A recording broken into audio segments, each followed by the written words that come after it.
नमः श्री महागणाधिपतये नमः श्री सरस्वती नमः భక్తులరా వ్యాసప్రోక్త మహాభారత ఇతిహాసం యథాతథంగా చెప్పుకున్నాం. ప్రతి శ్లోకం దాని అర్థం ఇందులో భాగంగా నిన్నటి వరకు ఆది సభారణ్య విరాట ఉద్యోగ భీష్మ ద్రోణ కర్ణ శల్య సౌప్తిక స్త్రీ పర్వాలనే 11 పర్వాలు పూర్తి చేసి 12వదైన శాంతి పర్వంలో కూడా 151 అధ్యాయాలు పూర్తి చేసి 152వ అధ్యాయంలోని 13వ శ్లోకం వరకు చెప్పుకున్నాం. ఈ రోజున 14వ శ్లోకం నుండి కొనసాగించే ముందు వ్యాస భగవాను ప్రార్థన చేసుకుందాం. వ్యాసాయ విష్ణురూపాయ వ్యాసరూపాయ విష్ణవే నమో వై బ్రహ్మనితయే వాసిష్ఠాయ నమో నమః. నారాయణం నమస్కృత్య నరం చైవ నరోత్తమం దేవీం సరస్వతిం వ్యాసం తతో జయముదీరయేత్. సమర్థద్గురు సాయినాథ్ మహారాజ్ కీ జై. స్వాధ్యాయశీల స్థానేషు సర్వేషు సముపస్పృశేత్. త్యాగధర్మ పవిత్రాణం సన్యాసం అనురబ్రవేత్. సన్యాసం అమరబ్రవేత్. అన్ని తీర్థాల్లో కూడాను వేదాధ్యయన తత్పరుడై స్నానం చేయాలి. సర్వత్యాగ రూపమైన సన్యాసం సర్వధర్మ శ్రేష్టమని మనువు చెప్పాడు. అత్రాప్యుదాహరం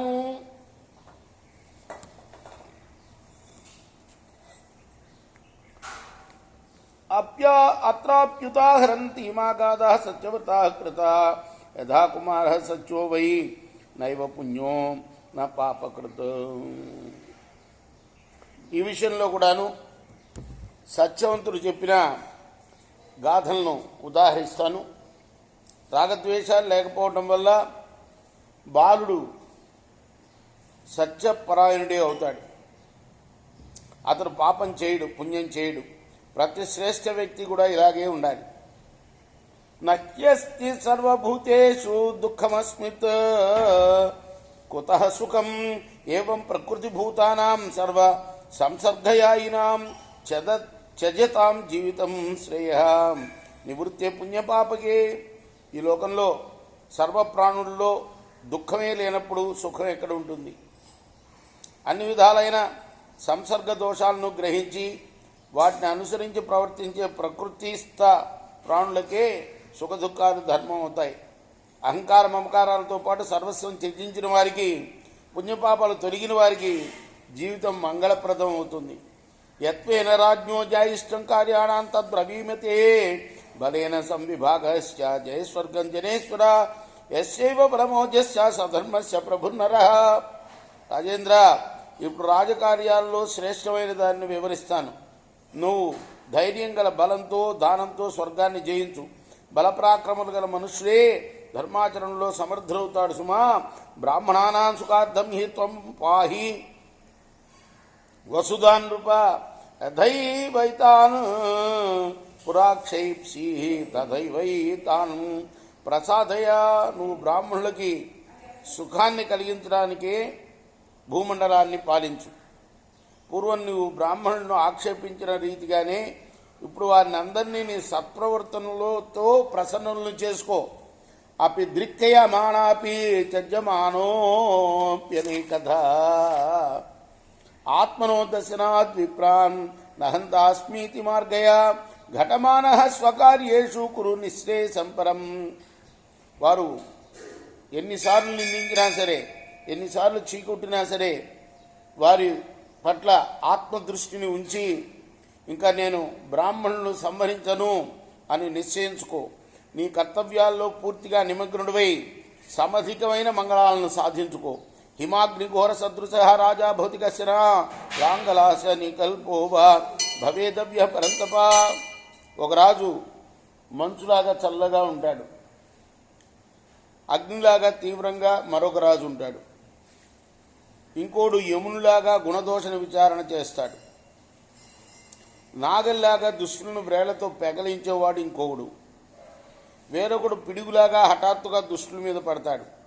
నా విశేషణ గంతవ్యం అవిచ్ఛిన్నేన వా పునః న జాతు నాహమస్మీతి సుప్రసక్తమసాధుషు. నాకెప్పుడు కీడు కలగరాదు అని భావించి రాజు దుష్ట సాంగత్యం చేయరాదు. వారిలో ఒక ప్రత్యేక గుణం ఉందని ఆకర్షితుడు కారాదు. వారితో ఎడదగని సంబంధం పెట్టుకోరాదు. వారి యందు ఎక్కువ ఆసక్తిని చూపరాదు. వికర్మణా తప్యమాన పాపాద్ విపరిముచ్యతే నైతత్ కార్యం పునరితి ద్వితీయాత్ పరిముచ్యతే. శాస్త్ర విరుద్ధమైన పని చేస్తే అందుకు పశ్చాత్తాపడిన వాడు పాప విముక్తుడవుతాడు. రెండవసారి పాపం జరిగితే ఇకపైన మళ్ళీ ఇలాంటి పని చేయను అని ప్రతిజ్ఞ చేస్తే పాపం నుంచి విముక్తుడవుతాడు. కరిష్యే ధర్మమేవేతి తృతీయాత్ పరిముచ్యతే శుచిర్ధాన్యనుచరన్ బహుత్వాత్ పరిముచ్యతే. ఈరోజు నుంచి ఇంకా నేను ధర్మకార్యాలే చేస్తాను అని నియమం పెట్టుకుంటే మూడోసారి పాప విముక్తుడవుతాడు. పవిత్ర తీర్థాల్లో సంచరించేవాడు పలుమార్లు చేసిన లెక్కలేని పాపాల నుంచి విముక్తుడవుతాడు. కళ్యాణమను కర్తవ్యం పురుషేణ భూషిత ఏ సుగంధీని సేనంతే తథా గంధా భవంతితే ఏ దుర్గంధీని సేవంతే తథా గంధా భవంతితే తపశ్చర్యా పరాహ సద్య పాపాత్ విముచ్యతే. సుఖాన్ని కోరే వ్యక్తి మంగళ కార్యాలనే చేయాలి. సువాసన గల పదార్థాలని స్వీకరించే వాని శరీరం నుంచి సువాసనలు వెలువడతాయి. దుర్వాసన గల వాడిని గ్రహించే వాడిని నుండి దుర్వాసనలే వస్తాయి. తపస్సునందు తత్పరుడైన వాడు వెంటనే పాప విముక్తుడవుతాడు. సుమా సంవత్సరం ఉపాస్యాగ్నిం అభిశస్త ప్రముచ్యతే 3 వర్షాన్యుపాస్యాగ్నిం భ్రూణ విప్రముచ్యతే. 1 సంవత్సరం పాటు అగ్నిహోత్రం చేయటం వల్ల అపవాదం పాలైన వ్యక్తి దాని నుంచి విముక్తుడవుతాడు. భ్రూణహత్య చేసిన వాడు 3 సంవత్సరాలు అగ్నిని ఉపాసించి ఆ పాపాన్ని పోగొట్టుకోగలడు. మహాసరః పుష్కరాన్ని ప్రభాసోత్తర మానసే అభ్యేత్వ యోజన శతం భ్రూణ విప్రముచ్యతే. పుష్కరం అనే మహాసరస్సుకి ప్రభాస తీర్థానికి ఉత్తరమానస సరస్సుకు 100 యోజనాలు పాదయాత్ర చేస్తే భ్రూణహత్య చేసిన పాపం పోతుంది. యావతః ప్రాణినో తజ్జాతీయాం సుతావతః ప్రమీయ మానాన్ ఉన్మోచ్య ప్రాణి విప్రముచ్యతే. ప్రాణులను చంపేవాడు ఎన్ని ప్రాణులను చంపుతాడో ఆ జాతిలోని అన్ని ప్రాణులను మరణాన్ని నుంచి తప్పించి రక్షిస్తే ఆ పాపం పోతుంది. అపిచాప్సు నిమజ్జేత జపం స్త్రీరఘమర్శనం యథాస్వమేధాన వృధ తథా తన్ మనురబ్రవీత్. మానవుడు అఘమర్శన మంత్రాలను జపిస్తూ నీటిలో మునుకలు వేస్తే వాడికి అశ్వమేధ యాగం చేసినంత పుణ్యం లభిస్తుంది. తక్షిప్రం నుదతే పాపం సత్కారం లభతే తథా అపిచైనం ప్రసీదంతి భూతాని జడమూకవత్. ఆ అఘమర్శన మంత్ర జపం చేసేవాడు త్వరగా తాను చేసిన పాపాలు పోగొట్టుకుంటాడు. ఆయనకు అంతటా గౌరవం కలుగుతుంది. సర్వప్రాణులు జడాల్లాగా మూగవానిలాగా ఆయన విషయంలో ప్రసన్నంగా ఉంటాయి. బృహస్పతిం దేవగురుం సురాసురా సర్వే సమైత్యాభ్యనుయజ్య రాజన్ ధమ్యం ఫలం వేత్త ఫలం మహర్షే తదైవ తస్మిన్ నరకే పారలోక్యే ఉభేతు యస్య సదృశే భవేతాం కిం స్విత్తయోస్తత్ర జయోధన స్యాత్ ఆచక్షః నః పుణ్యఫలం మహర్షే కథం పాపం నుదతే ధర్మశీల. రాజా, ఒకప్పుడు దేవతలు రాక్షసులు దేవగురువైన బృహస్పతిని సమీపించి గౌరవంతో మహర్షి మీకు ధర్మఫలం తెలుసు, అలాగే పాపఫలంగా కలిగే నరకలోకంలో పాపులు పడే కష్టాలు కూడా మీకు బాగా తెలుసు, కానీ సుఖదుఖాలు సమానమైన యోగి ఆ రెండింటికి కారణమైన పుణ్యపాపాలను జయించగలడా? లేదా మహర్షి మాకు పుణ్యఫలాన్ని వివరించండి, దాంతోపాటు ధర్మాత్ములు తమ పాపాన్ని ఎలా పోగొట్టుకుంటారో కూడా అది కూడా చెప్పండి. బృహస్పతి ఉవాచ కృత్వా పాపం పూర్వమబుద్ధిపూర్వం పుణ్యాని చేత్ కురుతే బుద్ధిపూర్వం సతత్పాపం నుదతే కర్మశీలః వాసో యథా మరణం క్షారయుక్తం. అప్పుడు బృహస్పతి గారు చెప్పారు, గురువుగారు, ఒక వ్యక్తి తెలియక పాపం చేసి తర్వాత బుద్ధిపూర్వకంగా పుణ్యకార్యాలు చేస్తే మురికి అయిన వస్త్రాన్ని క్షారగుణం గల వస్తువులు శుభ్రం చేసినట్లు పవిత్రుడవుతాడు. పాపం కృత్వాభిమన్యేత నాహమస్మీతి పురుష తచ్చికీర్షిత కళ్యాణం శ్రద్ధతానో అనసూయక. పాపం చేసిన మానవుడు అహంకరించకూడదు, తాను గొప్ప పని చేసినట్లు భావించరాదు. కానీ శ్రద్ధతో దోష దృష్టిని వదిలి పవిత్రమైన శుభకరమైన ధర్మానుష్ఠానం చేయకోవాలి. ఛిద్రాని వివృతాన్యేవ సాధూనాం చావృణోతి యః పాపం పురుష కృత్వా కళ్యాణమభిపద్యతే. ఉత్తమ పురుషుల బహిర్గత దోషాలను దాచిపెట్టడానికి ప్రయత్నించేవాడు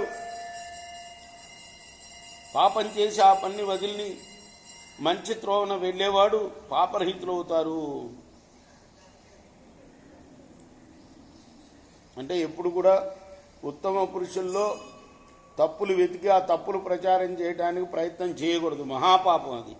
అయితే వాటిని ఎప్పుడు కూడా ఉత్తమ పురుషులు ఏదన్నా దోషం ఆచరిస్తే దాన్ని దాచిపెట్టడానికి ప్రయత్నం చేయాలట.